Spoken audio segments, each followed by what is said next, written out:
Superman की एक नई एनिमेटेड फिल्म आई है और इस फिल्म में एक सीन ऐसा है जिसमें सुपरमैन और वंडर वुमन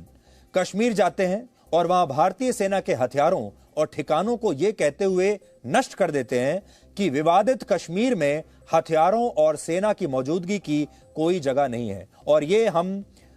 हमने जो फिल्म आई है एनिमेटेड फिल्म, उसी के कुछ दृश्य हैं जिनके स्टिल शॉट्स आज हमने आपको निकाले हैं, उनकी तस्वीरें आपके लिए निकाली हैं। और इसमें आप देख सकते हैं कि जो बातचीत हो रही है उसमें वो कश्मीर को डिस्प्यूटेड कश्मीर बता रहे हैं, यानी कह रहे हैं कि ये विवादित कश्मीर है। ये सीन डीसी की नई एनिमेटेड कॉमिक फिल्म का हिस्सा है जिसका नाम है इनजस्टिस, जो कल ही रिलीज हुई है। इस फिल्म के लेखकों ने पहले तो कश्मीर को एक डिस्प्यूटेड यानी विवादित क्षेत्र बताया और फिर इस फिल्म में यह दिखाया कि कैसे सुपरमैन और वंडर वुमन कश्मीर जाकर पहले सेना के हथियारों को नष्ट करते हैं और फिर कश्मीर को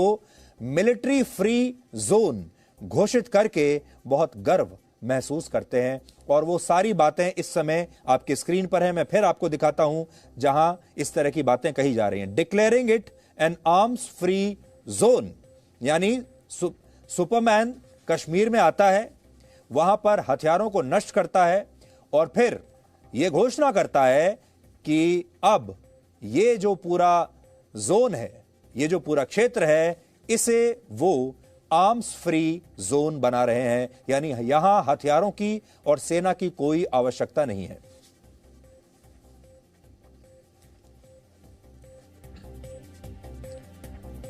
और ये जो सीन आप देख रहे हैं इसमें आपको एक फाइटर जेट दिखाई दे रहा होगा। फिल्म में असल में यह फाइटर जेट दिखाया गया है कि यह भारतीय वायुसेना का एक फाइटर जेट है और इस फाइटर जेट पर सुपरमैन लटका हुआ है और वो इंडियन एयरफोर्स के इस फाइटर जेट को सुपरमैन गिराने की कोशिश कर रहा है। यह इस फिल्म का एक दृश्य है।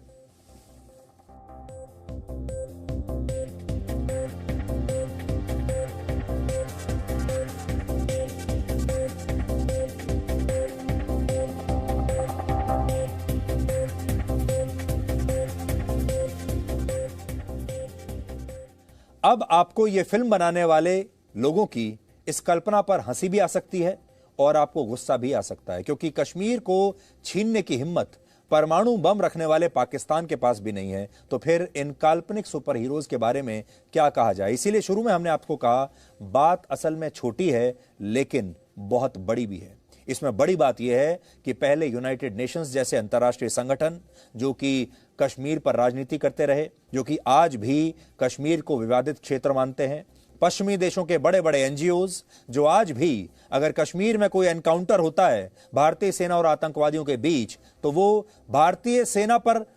सवाल उठाते हैं और आतंकवादियों के प्रति सहानुभूति पैदा करते हैं। पश्चिमी देशों की बड़ी बड़ी सर्वे करने वाली संस्थाएं जो दुनिया भर में सर्वेज करती हैं और फिर यह बताती हैं कि कैसे भारत में फ्रीडम ऑफ स्पीच कम हो रहा है और कैसे कश्मीर में लोगों का दमन हो रहा है। और ये सारे वो लोग हैं जो अपनी अपनी अलग अलग रिपोर्ट्स में भारत पर सवाल उठाती थी।